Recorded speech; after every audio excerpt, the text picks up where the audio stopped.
Well, good morning, magandang umaga, and welcome to today's episode of My PI Dream.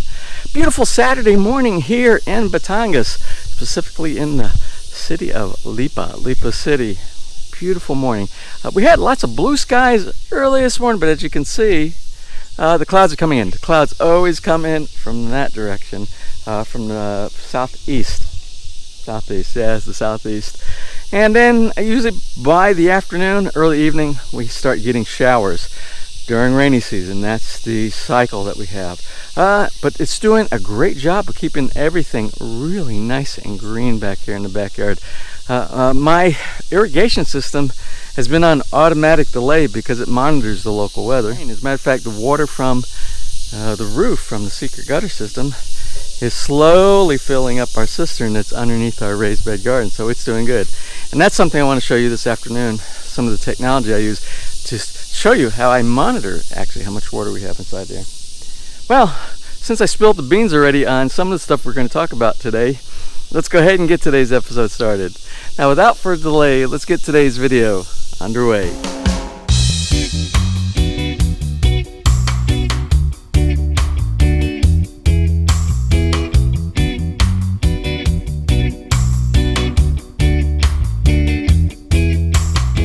I'm slowly cleaning up this area right here and slowly introducing some more plants here. I put some cabbage plants, I might have put them in too soon. I get so anxious, and I just hope that the birds don't do to these what they did to the tomato plants that I put over here. So we'll see how they do. You can see I have a lot of new growth of the ginger. You see the ginger? That's these guys right here. I'll show you a big one over here on the other side that I see keeps sprouting out. I kind of put the ginger, I spread it out in a lot of different places, and they're obvious to see. You can see this ginger. You see this? It's almost like a bamboo shoot almost. So this is probably has a pretty big ginger plant inside the ground over here. Something I always ask Ness to save for me when she goes to the grocery store. And she picks up some items I actually keep right here in my pocket. You know, when you buy things like onions and I don't know what else they might put in there, maybe potatoes or something like that. Well, here's a label. I can't see what it says on it. I ask her to save these because they expand out pretty wide.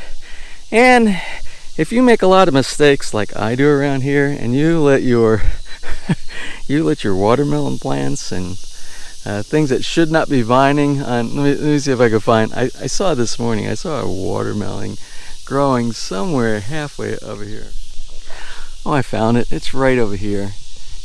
You see this watermelon? It is almost at the top of at the top of our netting, almost to the roof line. So what I'm going to do, I'm going to secure this to the bamboo support pole up here and let the watermelon sit in here and grow naturally inside this, so it doesn't put any weight, on this material right here. So you can do that, and I've seen people do it. As a matter of fact, one of the things people do, they will make like either an A-frame or straight up that they might connect to the top of their, like a trellis type of a garden inside, and they'll create what's called a vertical garden. And vertical garden is basically what we have right here. This is vertical right here, but for things that are traditionally heavy, like melons, watermelons, heavier items, they'll put some type of a netting, some type of a support up underneath it, and that's what we're going to do over here.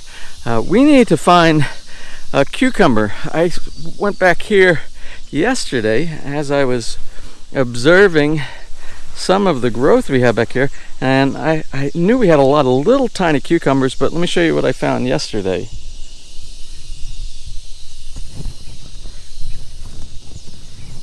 And this guy's ready to be picked, so we're going to go ahead and pick this cucumber.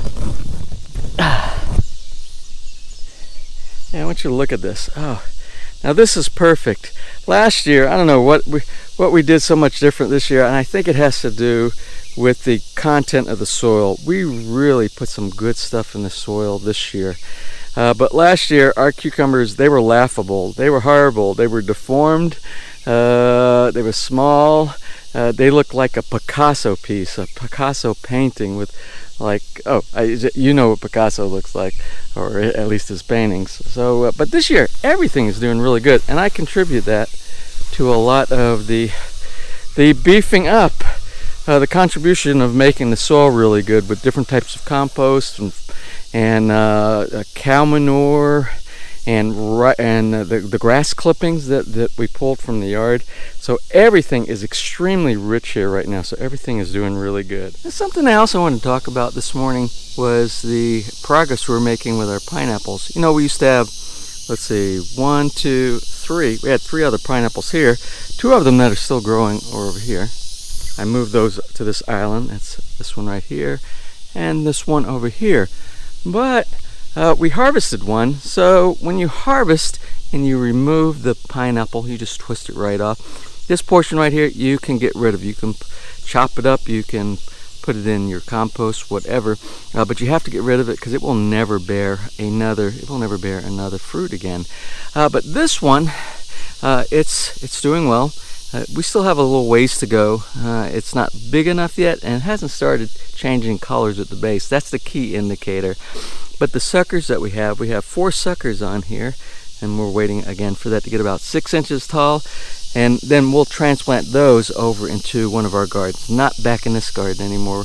We're not going to take up, because these actually take up a lot of space. And then we'll remove this top right here, and let me show you what you do with the top, because I have one in progress from the one that we removed the other day, and it's back here on the back porch, and I wanted to show you. It had no roots when I first pulled it off. Yeah, Bone.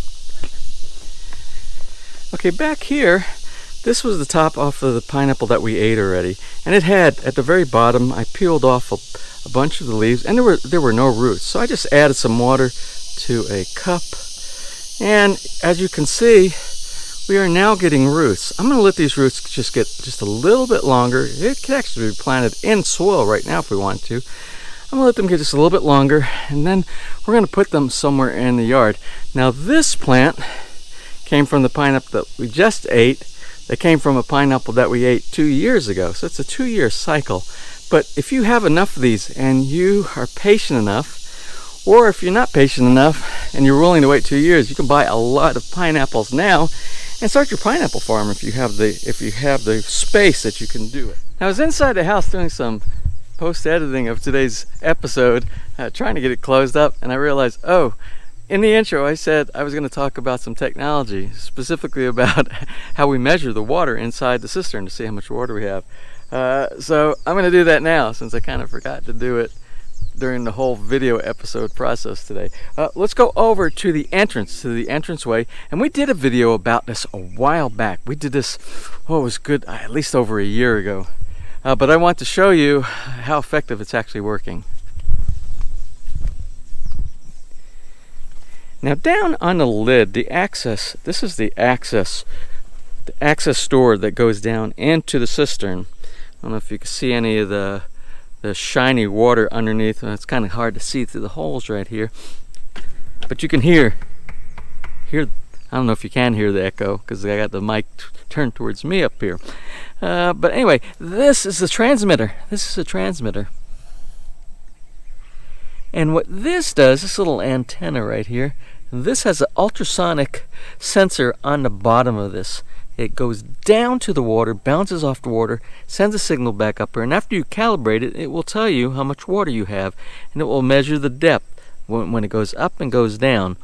Now the system that we have back here for the system, we have 30 cubic meters of space underneath here, which holds our water. And we've done many episodes because we had leaks, we had all kind of problems with the waterproofing of this, but it's all taken care of now. Let me go back here, and you see this little valve back here.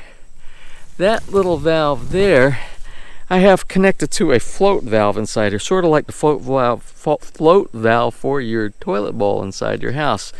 When the water level goes down, when you flush the toilet, it will start filling it back up, and then when the float comes up to a certain point, it will stop the water. Well, that valve over here, that turns on and off the water from our subdivision. So in the event we have no rain and I need to keep water inside here do the irrigation of the yard, it will automatically top it off. But when we have rainy season like now, it never does. We're able to fill all the water inside the cistern from the gutters. You see the gutters on the top of the house. I think you can see them up there. And the gutters will provide the water, and it's all free. Now let's take a look at the receiver unit so I can show you how we can monitor how much water is stored underneath this raised bed garden.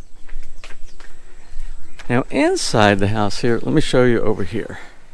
Now over here by the back window from our dining room area that points kind of towards the raised bed garden, we have the receiver.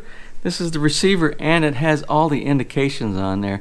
So you can see the indications show that I have a 2.26 meters worth of water inside there, just a little over halfway. It's a little over halfway full to the top.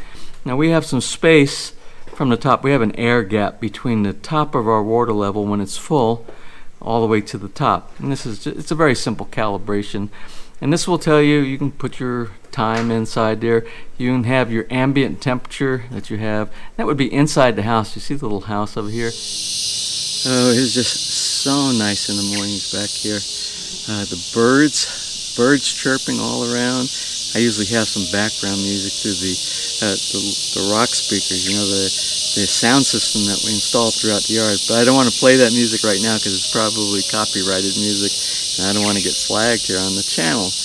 But it is beautiful back here in the mornings. Well, it's beautiful back here all day, but normally during the middle afternoon when the sun is so intense, you're really seeking shade somewhere. I'm seeking a little bit of shade underneath the coconut tree right here, right now. Oh, underneath the coconut tree, I keep saying, I need to write a song. I think there's a song coming up very soon, and we're going to call it Underneath the Coconut Tree. Stand by for that one. Something I wanted to talk about in my closing comments here today is the fact that a lot of people ask me, James, why did you move to the Philippines? You know, what compelled you to do that?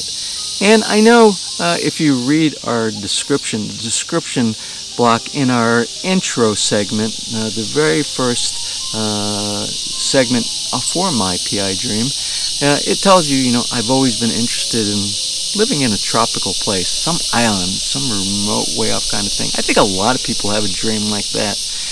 But as you start getting a little bit older, you still probably have that same dream. But one of the things I was looking for a sense of nostalgia.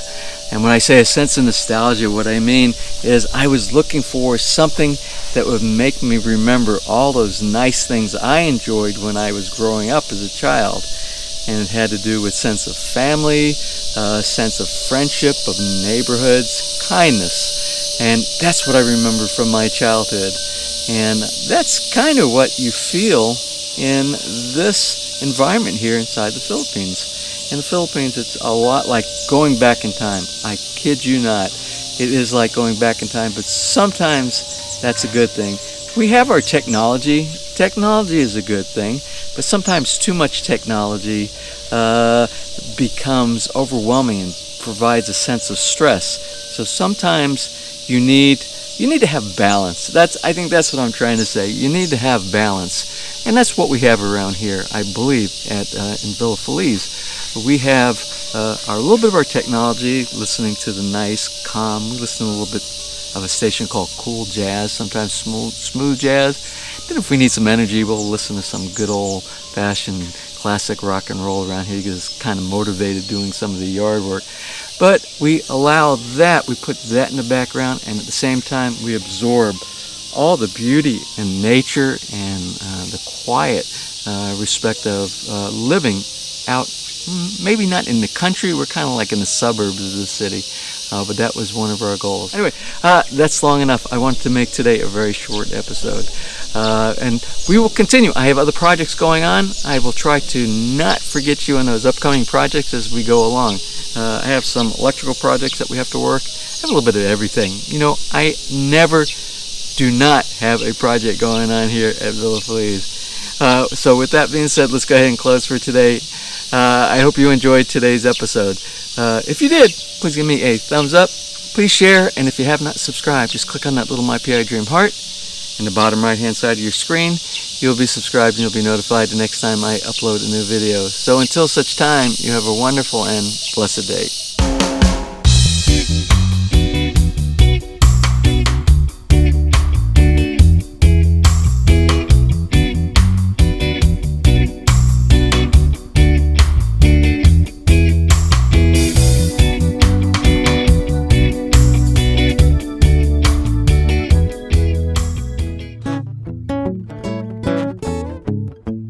If you enjoyed today's episode and you would like to see more just like these, just click on one of the helpful links over to your right and you might be able to pick up on some good information on DIY projects, how to, or if you are interested in moving to the Philippines and building, you'll find answers there as well.